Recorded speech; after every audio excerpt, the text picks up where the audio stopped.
5.3 11th sum. You are downloading a song.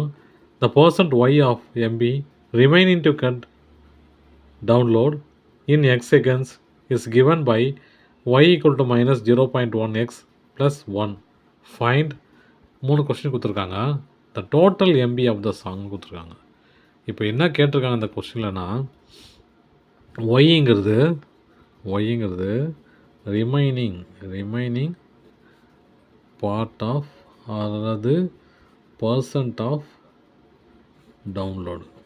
ஒய்ங்கிறது remaining download. சரிங்களா? இப்போது 75% download ஆகிடுச்சு அப்படின்னா நம்ம 25% தான் ஒய்.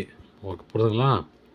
100% டவுன்லோட் ஆகிடுச்சு அப்படின்னா 0 தான் ஒய். அப்புறம் ஒருவேளை 50% டவுன்லோட் ஆகிடுச்சு அப்படின்னா ரிமைனிங் அது 50 தானே, 50 தான் ஒய். ஓகேங்களா? இப்போ 75% டவுன்லோட் ஆகிடுச்சு அப்படின்னா ரிமைனிங் அது 25. ஒய்ங்கிறது 25 ஆகிடும். அப்போது ரிமைனிங் தான் ஒய். எக்ஸுங்கிறது செகண்ட்ஸு. இப்போ என்ன கேட்டிருக்காங்க, the total MB of the songs அப்படின்னு கேட்டுக்கிறாங்க.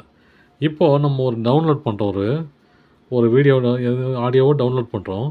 டவுன்லோட் பண்ணும்போது டவுன்லோடிங்னு ஒரு ஆப்ஷன் வரும் இல்லையா? கீழே டவுன்லோட் பண்ணும்போது டவுன்லோடிங், இங்கே செகண்ட்ஸ் வரும் இல்லையா? இப்போது செகண்ட்ஸு 0 இருக்கும்போது தான் ஸ்டார்ட் பண்ணும்போது, டவுன்லோடு ஸ்டார்ட் ஆகும்போது இங்கே செகண்ட்ஸ் தெரிஞ்சிடும். 58 செகண்ட்ஸ் ஆகும் டவுன்லோட் ஆகிறதுக்கு. 0 இருக்கும்போது தான் இந்த செகண்ட்ஸ் தெரியும் இல்லையா? இப்போ இந்த பாட்டு ஃபுல்லாக டவுன்லோட் ஆகிறதுக்கு 58 செகண்ட்ஸ் ஆகணும். எப்போது 0 இருக்கும்போது. அப்போது எக்ஸ் ஈக்குவல் டு 0 அப்படின்னும் போது தான் அந்த பாட்டோட எம்பி ஃபுல்லாகவே தெரியும் நமக்கு. ஓகேங்களா?